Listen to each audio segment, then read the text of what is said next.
Pernah nggak sih Anda ngerasa profesi sebagai pengajar itu ada panggilan yang lebih dalam?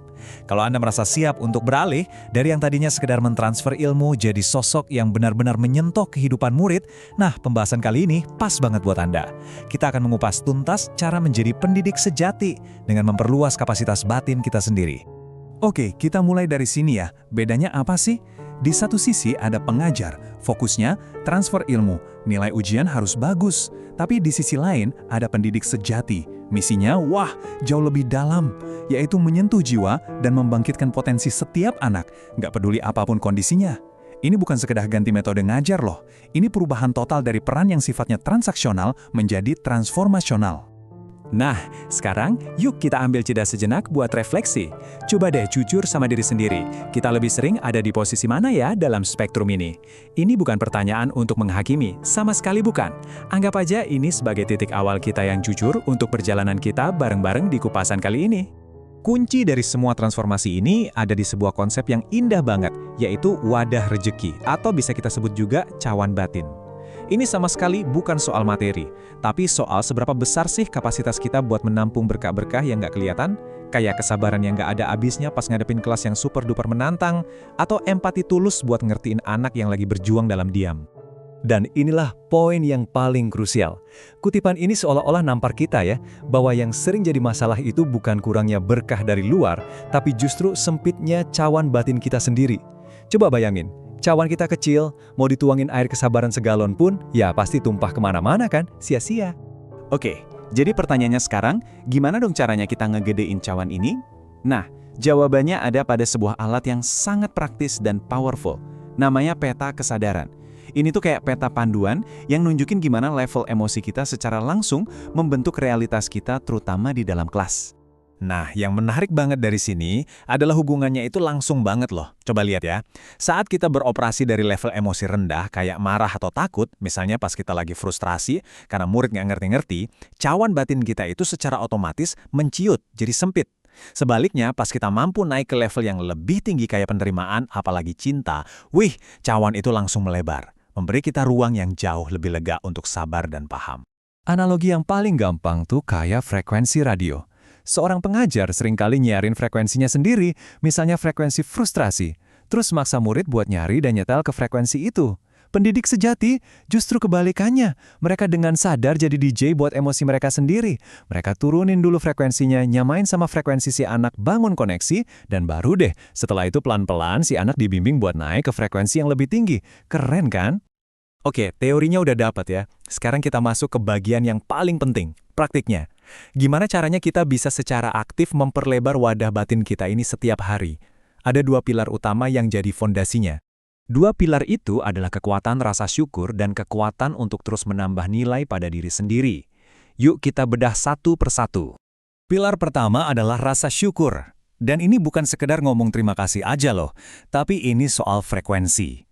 Pas kita ngeluh tentang kelas yang susah diatur, kita itu lagi mancarin frekuensi kekurangan.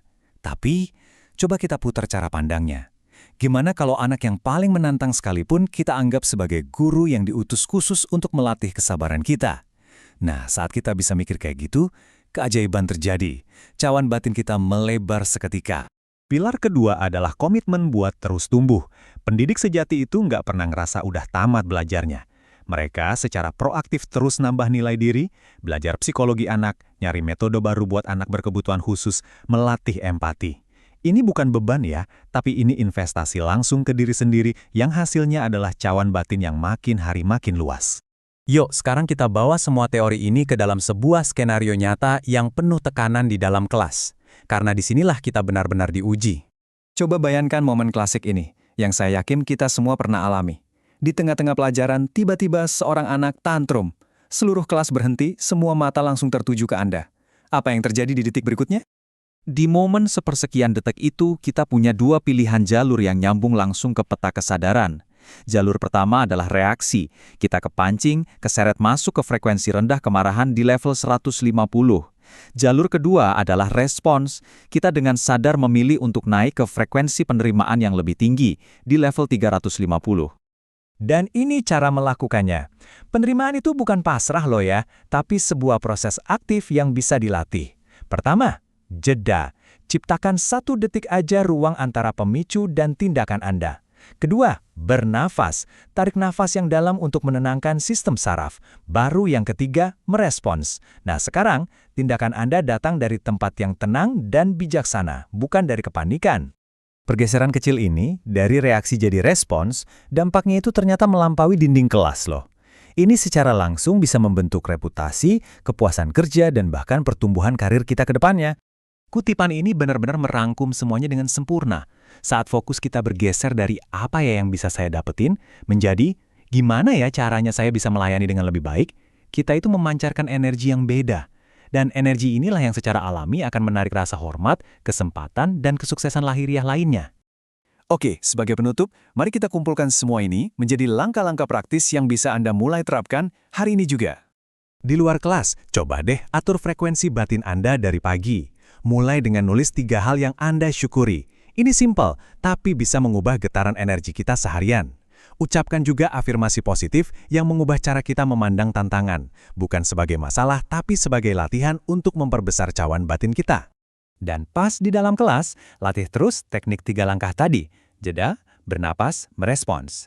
Jadilah seorang detektif yang mencari keunikan setiap anak, bukan jadi hakim yang mencari kekurangan mereka. Coba temukan apa yang bikin mata mereka berbinar, dan gunakan itu sebagai pintu masuk untuk mengajar. Pada akhirnya, inilah tujuan dari semua ini. Bukan lagi sekedar menjadi pengajar yang mentransfer informasi, tetapi kita bertransformasi menjadi sebuah lentera, sumber cahaya, kehangatan, dan bimbingan bagi setiap jiwa muda yang sudah dipercayakan kepada kita. Jadi setelah menyimak semua ini, pertanyaan terakhir kembali kepada Anda.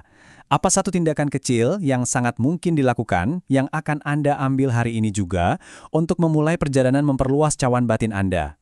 Pilih satu aja dan mulailah dari sana.